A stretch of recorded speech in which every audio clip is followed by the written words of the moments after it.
నమస్తే. తెలంగాణలో ఒక ప్రధానమైనటువంటి విషయంపై సీఎం రేవంత్ రెడ్డి ఫోకస్ పెట్టారు. అదేంటంటే రాష్ట్ర వ్యాప్తంగా ఆక్రమణలు. ఆ మధ్య చాలా గొడవలు కూడా జరిగాయి. ఆక్రమణలను తొలగించడానికి వెళ్ళిన అధికారులపై దాడులు చేయటం, అక్కడున్నటువంటి ప్రజాప్రతినిధుల అండదండలతో వాటిని కంటిన్యూ చేయటం. అంటే ప్రభుత్వ స్థలాన్నో, లేకపోతే రోడ్డు మీద ఒక షాపు ఏర్పాటు చేసుకోవడం, లేకపోతే ప్రభుత్వ స్థలం ఏదైనా ఖాళీగా ఉందంటే అక్కడ ఏదో రకంగా ఒక షెడ్ వేయటం, దాంట్లో వారి కార్యకలాపాలు కొనసాగించడం. ఇట్లాంటివి బాగా ఎక్కువైపోయినాయి తెలంగాణలో. ప్రధానంగా హైదరాబాద్లో ఇలాంటి అంశాలపై దృష్టి పెట్టారు సీఎం రేవంత్ రెడ్డి. ఇప్పటికే చాలామందికి నోటీసులు కూడా జారీ చేశారు. అవి అంటే వారికి వారిగా తొలగిస్తే ఓకే, లేదంటే మాత్రం ఆ నోటీస్ పీరియడ్ దాటిన తర్వాత ఖచ్చితంగా రంగంలోకి అధికారులు దిగుతారు, మేమే తొలగిస్తాం అని చెప్పి కూడా ఆ నోటీస్లో ఉంది. చాలా చోట్ల ఇదే రకమైనటువంటి విధానం కొనసాగుతుంది. దానికి ప్రధాన కారణం ఏంటి? ముఖ్యంగా బీఆర్ఎస్ నేతల అండదండలు, గత ప్రభుత్వం చూసి చూడనట్లు వ్యవహరించడం, ఆ ఆక్రమణల చాటున భారీగా ముడుపులు అందాయి అనేది కూడా బాగా వినిపిస్తుంది. ఇలాంటి సందర్భంలో వాటిని ఫైండ్ అవుట్ చేశారు ఆల్రెడీ.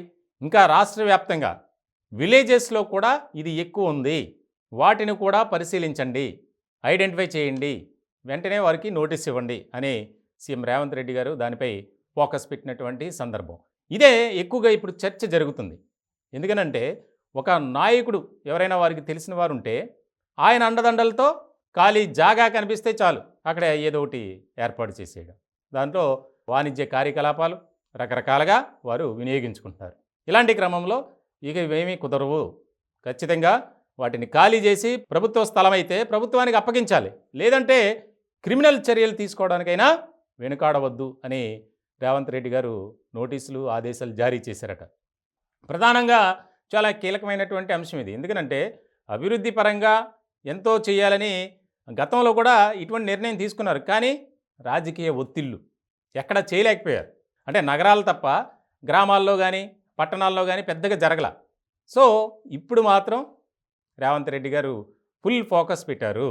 ఎందుకనంటే ఇలా చాలా చోట్ల ఎక్కడ చూసిన ఆక్రమణలే, ప్రభుత్వ స్థలంలో కూడా నడవటానికి ఖాళీ ఉండదు, రోడ్డుకి అటువైపు ఇటువైపు ఇరువైపులా, లేకపోతే షాపింగ్ కాంప్లెక్స్కి ఆనుకుని దాన్ని ఏదో ఒకటి షెడ్ వేయటం, అది ప్రభుత్వ స్థలంలోకి రావటం, పాదచారులు నడవటానికి కూడా వీలు లేకుండా కొన్ని చోట్ల ఉంది. ఇలాంటి వాటినన్నిటినీ తొలగించండి, లేకపోతే చర్యలు తప్పవని హెచ్చరించారు.